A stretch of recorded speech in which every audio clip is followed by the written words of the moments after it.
नमस्कार, स्वागत है आपका हमारे चैनल पर। मैं हूं आपके साथ शिप्रा सैनी। रूस और यूक्रेन संकट के बीच प्रधानमंत्री नरेंद्र मोदी 3 दिवसीय यात्रा पर यूरोप रवाना हो गए हैं और सबसे पहले प्रधानमंत्री नरेंद्र मोदी जर्मनी पहुंचे हैं, जहां बर्लिन पहुंचकर प्रधानमंत्री नरेंद्र मोदी का भव्य और शानदार तरीके से स्वागत किया गया है। जहां एक तरफ प्रधानमंत्री को गार्ड ऑफ ऑनर से सम्मानित किया गया, तो वहीं जो भारतीय समुदाय के लोग हैं वो प्रधानमंत्री नरेंद्र मोदी का स्वागत करने के लिए पहुंचे। बुजुर्गों से लेकर युवा और बच्चे तमाम लोग प्रधानमंत्री का बेसब्री से इंतजार कर रहे थे और जैसे ही प्रधानमंत्री बर्लिन पहुंचे और अपने होटल के लिए रवाना हुए, वहां शानदार तरीके से भव्य तरीके से प्रधानमंत्री का स्वागत किया गया। तमाम तस्वीरें सामने आई हैं। बर्लिन की धरती पर पहुंचते ही प्रधानमंत्री उन तमाम बच्चों से उन्होंने मुलाकात की है जो हाथों में बाकायदा प्रधानमंत्री का पोस्टर लिए नजर आ रहे थे और उन बच्चों से बातचीत की तस्वीरें भी प्रधानमंत्री नरेंद्र मोदी के साथ सामने आई है। न्यूज एजेंसी एएनआई ने उन तमाम तस्वीरों को ट्वीट किया है। आपको बताते हैं, एक बच्चे ने प्रधानमंत्री नरेंद्र मोदी को राष्ट्र प्रेम का गीत सुनाया। सबका मेल ले लो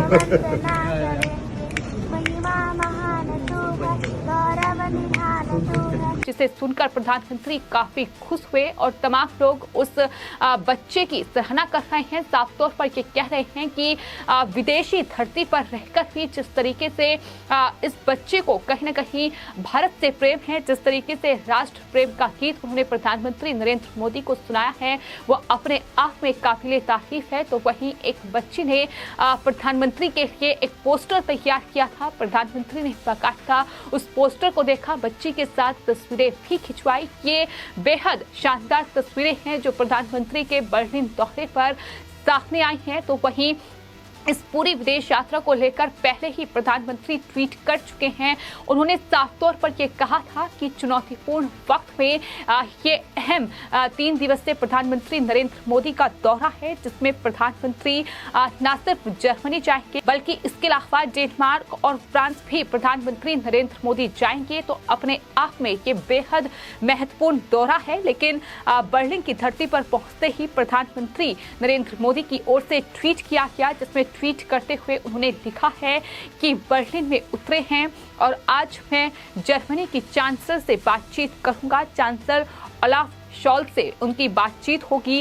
व्यापारिक नेताओं के साथ बातचीत करना और एक सामुदायिक कार्यक्रम को संबोधित करना, मुझे विश्वास है कि यह यात्रा भारत और जर्मनी के बीच मित्रता को बढ़ावा देगी। ये प्रधानमंत्री नरेंद्र मोदी की ओर से उम्मीद जताई गई है। तो अपने आप में जर्मनी और भारत के कितने अच्छे रिश्ते रहे हैं इसे बताने की जरूरत नहीं है। जर्मनी भारत का खास दोस्त रहा है। 70 साल से भारत और जर्मनी के राजनयिक रिश्ते रहे हैं और उन्हीं रिश्तों को बेहतर बनाने के लिए प्रधानमंत्री एक बार फिर जर्मनी के दौरे पर हैं।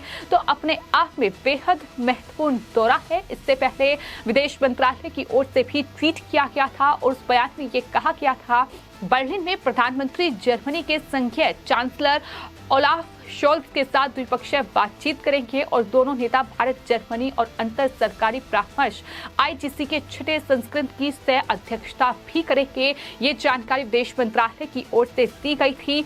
तो तमाम जो तस्वीरें हैं वो प्रधानमंत्री नरेंद्र मोदी के इस विदेश दौरे की आनी शुरू हो गई हैं। जैसे ही प्रधानमंत्री नरेंद्र मोदी बर्लिन पहुंचे हैं, वहां अपने आप में जिस तरीके से शानदार तरीके से प्रधानमंत्री का भारतीय समुदाय के लोगों ने स्वागत किया है और तमाम सांस्कृतिक कार्यक्रमों में भी प्रधानमंत्री नरेंद्र मोदी हिस्सा लेंगे। इसके अलावा प्रधानमंत्री बर्लिन में भारत जर्मनी आईजीसी बैठक में शामिल होंगे। ये बड़ी जानकारी सामने आई है। तो अपने आप में रूस और यूक्रेन के बीच जो संकट गहराया हुआ है, उस बीच प्रधानमंत्री नरेंद्र मोदी का जर्मनी, डेनमार्क और फ्रांस का ये अहम दौरा है। ये अहम इसलिए है क्योंकि जिस तरीके से भारत ने रूस और यूक्रेन संकट पर अपना स्टैंड पूरी तरीके से क्लियर रखा, तमाम जो देश कहीं न कहीं यूक्रेन के समर्थन में थे, फिर चाहे वो अमेरिका हो या यूरोपीय संघ के तमाम देश हो, चाहे फिर वो फ्रांस हो या फिर जर्मनी हो।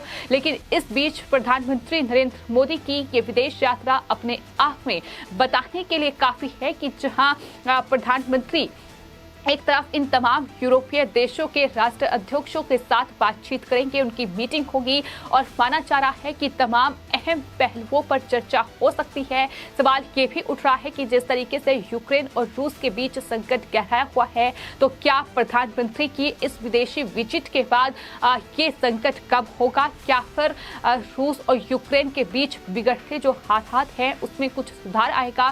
सवाल ये भी बना हुआ है, क्योंकि जहां एक तरफ इस पूरे युद्ध के दौरान प्रधानमंत्री नरेंद्र मोदी ने यूक्रेन के राष्ट्रपति जेलेंस्की से भी सीधे तौर पर बातचीत जारी रखी, तो वहीं रूस के राष्ट्रपति व्लादिमीर पुतिन से भी उनकी लगातार बातचीत होती रही है। और साफ तौर पर प्रधानमंत्री की ओर से ये कहा गया था कि दोनों देश आपस में अगर बातचीत करें तो इस संकट को टाला जा सकता है, इस युद्ध को टाला जा सकता है। जब अमेरिका और दुनिया के तमाम दूसरे देश जो कि यूक्रेन के समर्थन में थे वो भारत को आंख दिखा रहे थे, तो उस वक्त भी प्रधानमंत्री ने साफ तौर पर यह कहा था कि भारत का स्टैंड क्लियर है कि भारत इस युद्ध में खुद को नहीं झोंकेगा और जाहिर तौर पर उनके दोनों ही देशों के साथ अच्छे रिश्ते हैं, फिर चाहे वो यूक्रेन हो या फिर रूस हो। तो इस वजह से ये जो विजिट है, ये जो विदेश यात्रा है प्रधानमंत्री की, ये काफ़ी अहम मानी जा रही है। आपको ये बताते हैं कि प्रधानमंत्री नरेंद्र मोदी जो 3 दिवसीय दौरे पर रवाना हुए हैं, अपनी 3 दिवसीय यात्रा के दौरान वो 25 कार्यक्रमों में शिरकत करेंगे और उन देशों में लगभग 65 घंटे वो बिताएंगे। इससे पहले प्रधानमंत्री ने ट्वीट कर अपने दौरे को लेकर जानकारी दी थी। प्रधानमंत्री ने ये साफ तौर पर कहा था कि मैं डेनमार्क, आइसलैंड, फिनलैंड, स्वीडन और नॉर्वे के प्रधानमंत्रियों के साथ दूसरे भारत नॉर्डिक शिखर सम्मेलन में भाग लूंगा। शिखर सम्मेलन में महामारी के बाद आर्थिक सुधार, जलवायु परिवर्तन, नवीकरणीय ऊर्जा समेत तमाम जो विषय हैं उस पर ध्यान केंद्रित रहेगा, ये प्रधानमंत्री की ओर से कहा गया था। तो प्रधानमंत्री की ये इस साल की पहली विदेश यात्रा में 7 देशों के 8 नेताओं के साथ द्विपक्षीय और बहुपक्षीय बातचीत और बैठकें करेंगे। उन्होंने ये भी जानकारी दी है कि इसके अलावा वो 50 वैश्विक कारोबारियों से भी बातचीत करेंगे। प्रधानमंत्री ने ट्वीट में आगे ये भी कहा है कि वो 6ठे भारत जर्मनी अंतर सरकारी परामर्श यानी IGC की सह अध्यक्षता करेंगे, जो एक अद्वितीय द्विवार्षिक प्रारूप है जिसे भारत केवल जर्मनी के साथ आयोजित करता है। तो ये तमाम कार्यक्रम है प्रधानमंत्री नरेंद्र मोदी की इन 3 दिवसीय यात्रा के, जो पूरी तरीके से निर्धारित हैं। इसी के साथ साथ प्रधानमंत्री नरेंद्र मोदी भारतीय मूल के हजारों लोगों से भी बातचीत करेंगे। मोदी 2 मई को जर्मनी यानी आज वो जर्मनी पहुंच चुके हैं, जहां वो बर्लिन पहुंचे हैं। बर्लिन में तमाम सांस्कृतिक कार्यक्रम में वो हिस्सा लेंगे। भारतीय समुदाय के लोगों ने शानदार तरीके से प्रधानमंत्री का स्वागत किया है। तमाम पोस्टर जो हैं उनके स्वागत में लगाए गए हैं और जिस तरीके से बच्चे राष्ट्र प्रेम गीत गा रहे हैं, जिस तरीके से बच्चे भव्य तरीके से प्रधानमंत्री का स्वागत कर रहे हैं, वो अपने आप में तस्वीरें अब सोशल मीडिया पर छाई हुई हैं। तो इस साल ये प्रधानमंत्री नरेंद्र मोदी की पहली विदेश यात्रा है और ये यात्रा जाहिर तौर पर ऐसे समय पर हो रही है जब यूक्रेन संकट जारी है। हालांकि जानकारी ये भी सामने आई है कि प्रधानमंत्री पहले जर्मनी गए हैं और उसके बाद डेनमार्क और फिर 4 मई को वापसी में वो कुछ समय के लिए पेरिस में भी रुकेंगे। ये बड़ी जानकारी इस पूरी प्रधानमंत्री की विजिट को लेकर सामने आई है। वहीं आपको बता दें प्रधानमंत्री नरेंद्र मोदी की इस जर्मनी की यात्रा को लेकर जो जर्मनी में भारतीय राजदूत हैं हरीश पर्वतेनी, उनका ट्वीट सामने आया है। उन्होंने साफ तौर पर यह कहा है कि प्रधानमंत्री अपनी यात्रा के दौरान जर्मनी में हरित और सतत विकास साझेदारी के नए आयामों को देखेंगे, ताकि हमारे वैज्ञानिक, तकनीकी और व्यावसायिक उद्योग इंडस्ट्री को बढ़ा सकें। ये उनका बड़ा बयान सामने आया है। तो लगातार विदेश मंत्रालय की जो प्रवक्ता है अरदम बागची, वो प्रधानमंत्री की इस विजिट को लेकर ट्वीट कर रहे हैं।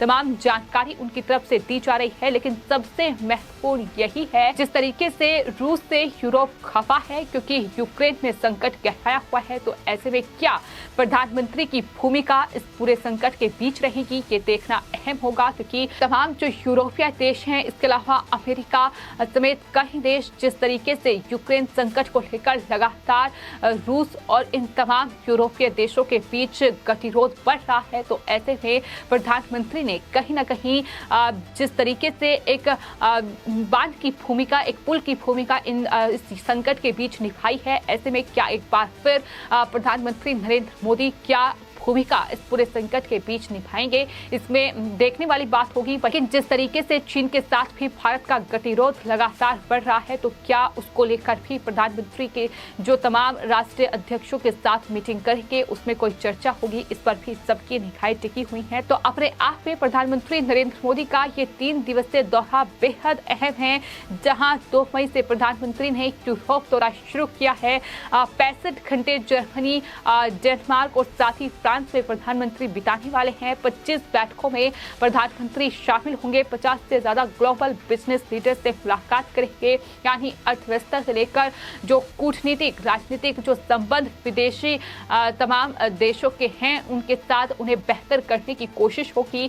जो द्विपक्षीय और बहुपक्षीय जो मीटिंग्स हैं वो प्रधानमंत्री इन तमाम लीडर्स के साथ करने वाले हैं। तो अपने आप में ये प्रधानमंत्री का बड़ा महत्वपूर्ण दौरा है, जिसको लेकर प्रधानमंत्री ने खुद कहा है कि ये मेरी यूरोप यात्रा ऐसे समय पर हो रही है जब इस क्षेत्र को कई चुनौतियों का सामना करना पड़ रहा है। यानी यूक्रेन और रूस के बीच जो संकट गहराया हुआ है, कहीं न कहीं उसका जिक्र प्रधानमंत्री ने किया है। प्रधानमंत्री मोदी ने कहा है कि अपनी व्यवस्थाओं के माध्यम से मैं यूरोपीय भागीदारों के साथ सहयोग की भावना को मजबूत करने का इरादा रखता हूँ। भारत में शांति और समृद्धि की खोज में यूरोपीय साझेदार महत्वपूर्ण साथी है, ये भी प्रधानमंत्री की ओर से कहा गया है।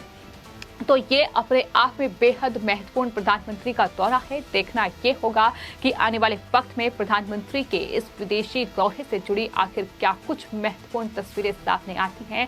और सबसे अहम यही है कि यूक्रेन और रूस संकट के बीच अपने आप में प्रधानमंत्री का ये बेहद महत्वपूर्ण दौरा, और देखना होगा कि आखिर प्रधानमंत्री इस संकट के बीच आखिर क्या भूमिका अदा करते हैं। फिलहाल आपकी इस पूरे मामले पर क्या राय है, हमें कमेंट बॉक्स में जरूर लिखें और चैनल को सब्सक्राइब करें। धन्यवाद।